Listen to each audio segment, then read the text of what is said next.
Hello friends, welcome to my channel travel diary vlog. আশা করি সকলে ভালো আছেন।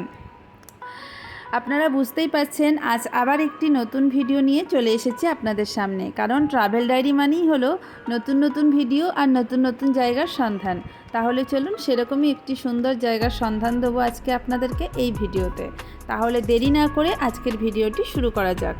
তবে তার আগে আপনাদের কাছে একটা একান্ত অনুরোধ রইল, দয়া করে চ্যানেলটিকে সাবস্ক্রাইব করে পাশে থাকা বেল আইকনটি প্রেস করে দিন। কারণ এরকম অনেকেই আছেন, দেখতে পাচ্ছি আমার ভিডিও দেখছেন কিন্তু চ্যানেলটিকে সাবস্ক্রাইব করছেন না। যদি আমার ভিডিও থেকে একটুও উপকৃত হয়ে থাকেন, দয়া করে চ্যানেলটিকে সাবস্ক্রাইব করে আমাকে নতুন নতুন ভিডিও বানাতে সাহায্য করুন। আজ আমরা যাচ্ছি শিলিগুড়ি শহর থেকে 66 কিলোমিটার দূরে অবস্থিত নিম হাইডাল মিনি ওয়াটারফলস ঘুরে দেখতে। বেশ কিছুদিন ধরেই এই জায়গাটি বেশ জনপ্রিয় হয়ে উঠেছে আর অনেক দিন ধরেই আমাদের এই জায়গাটিতে যাবার প্ল্যান চলছিল। তাই আজ আলটিমেটলি আমরা স্কুটি নিয়েই বেরিয়ে পড়েছি এই জায়গাটি ঘুরতে। যেতে সময় লাগবে 1.5 থেকে 2 ঘন্টার মতো। চলুন তাহলে রাস্তায় যেতে যেতে আপনাদের সঙ্গে কথা হবে। আর এই রাস্তাটি নিশ্চয়ই অনেকেই চিনতে পারছেন। এই রাস্তাটি হলো শিলিগুড়ি শহর ছাড়িয়ে শালুগাড়া হয়ে সেবক যাওয়ার রাস্তা। দুপাশে এরকম ঘন জঙ্গল আর মাঝখান দিয়ে রাস্তা। আর বর্ষার বৃষ্টিতে এই জঙ্গল যেন একটা অনবদ্য রূপ ধারণ করেছে। চারিদিকে সবুজে সবুজে ঘেরা। আর সেই রাস্তার মধ্যে দিয়েই আমরা এগিয়ে চলেছি আমাদের ডেস্টিনেশনের উদ্দেশ্যে।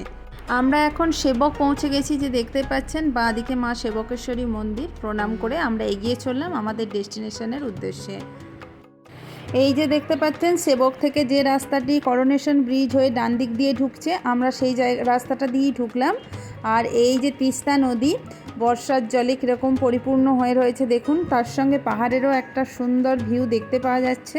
আমরা এখানে একটুখানি দাঁড়িয়ে ফটো টটো তুললাম, তারপর আবার আমরা এগিয়ে চললাম। এই দিকের রাস্তাটি ধরলাম কারণ আজ আমরা যে জায়গাটিতে যাব সেটি হলো গরুবাতান পিকনিক স্পট হয়ে। তাই গরুবাতান যাওয়ার জন্য তো এই রাস্তাটিই ধরতে হবে। চলুন তাহলে ধীরে ধীরে আরও এগিয়ে যাওয়া যাক। রাস্তার পাশে এরকম ছোটোখাটো সুন্দর পাহাড়ি নদী, পাশে পাহাড়ের অপরূপ দৃশ্য আর তার সঙ্গে চারিপাশের ভিউ দেখতে দেখতে আমরা এগিয়ে চললাম। ওদলাবাড়ি থেকে যে রাস্তাটি বাঁ দিকে গরুবাতানের দিকে ঢুকছে, আমরা সেই রাস্তাটিতে ঢুকে পড়লাম।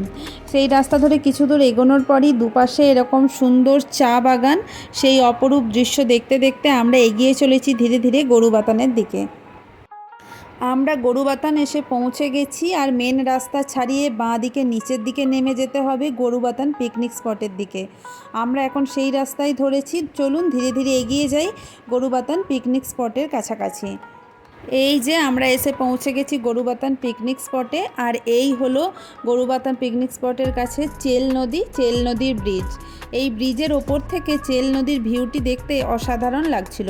চলুন চেল নদীর দৃশ্য আপনাদেরকে দেখাই। বর্ষার জলে কীরকম এই নদীটিও টইটুম্বুর হয়ে উঠেছে দেখুন, একবার জলের আওয়াজটা শুনুন।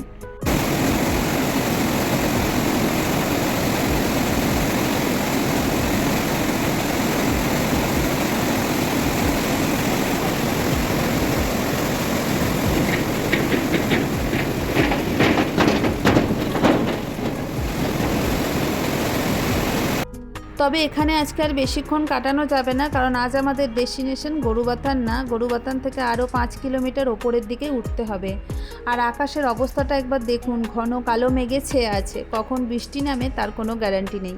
চলুন ধীরে ধীরে এগিয়ে যাওয়া যাক। ডান দিকে ফাগু মনাস্টারি পার করে, তার সঙ্গে সুন্দর সুন্দর চা বাগান পার করে আমরা ধীরে ধীরে এগিয়ে চললাম আমাদের ডেস্টিনেশনের উদ্দেশ্যে।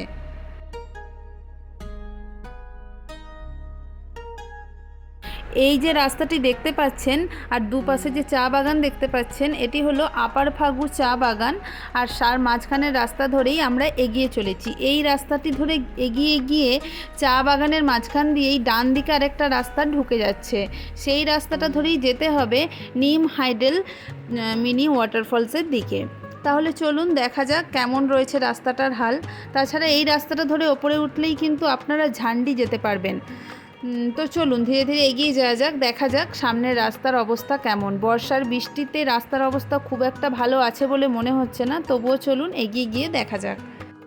আমরা এবার নিম হাইডেল যাওয়ার ডান দিকের রাস্তাটি ধরে নিয়েছি। রাস্তাটি কিন্তু একদম কাঁচা রাস্তা, সেরকম কোনো ভালো রাস্তা না। তার মধ্যে তো বর্ষার জলে কন্ডিশন খুবই খারাপ, অনেকটাই রিস্ক লাগছে। তবুও চলুন ধীরে ধীরে এগিয়ে যাওয়া যাক, কারণ আজ আমরা যাব বলেই এসেছি। আর পৌঁছে আপনাদেরকেও দেখাবো সেই সুন্দর দৃশ্যটি। এটিকে অ্যাকচুয়ালি মিনি একটা ওয়াটারফল বলা হয়। খুবই জনপ্রিয় হয়ে উঠেছে বর্তমানে জায়গাটি। শীতকালে বা গ্রীষ্মকালে অন্যান্য টাইমে অনেকেই আসেন এখানে স্নান করার জন্য, তো অনেক সময় কাটিয়ে যান। তো এখন তো ভরা বর্ষা, স্নান করা তো যাবে না। চলুন তো এগিয়ে গিয়ে দেখি কেমন সুন্দর দৃশ্য দেখতে পাই আমরা। এই যে রাস্তাটা দেখুন, আপনাদেরকে দেখাচ্ছি। তবে চারিপাশের দৃশ্য এত অসাধারণ রয়েছে যে রাস্তা যেমনই হোক, চারিপাশের দৃশ্য দেখে মন ভালো হয়ে যাচ্ছে। আলটিমেটলি অনেক কষ্টে আমরা এসে পৌঁছে গেছি আমাদের ডেস্টিনেশনে। এই যে দেখতে পাচ্ছেন, এই জায়গাটি দেখার জন্যই আমরা আসছিলাম। এই জায়গাটিকেই বলা হয় নিম হাইডেল মিনি ওয়াটারফলস।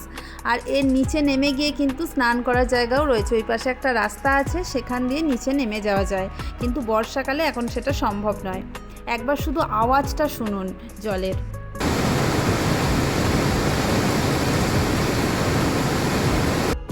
জলের আওয়াজটা শুধু শুনলেন। এখন বর্ষার এতই জল রয়েছে যে একদম টইটুম্বুর হয়ে রয়েছে জায়গাটি। চারিপাশটাও একটু আপনাদেরকে দেখাচ্ছি।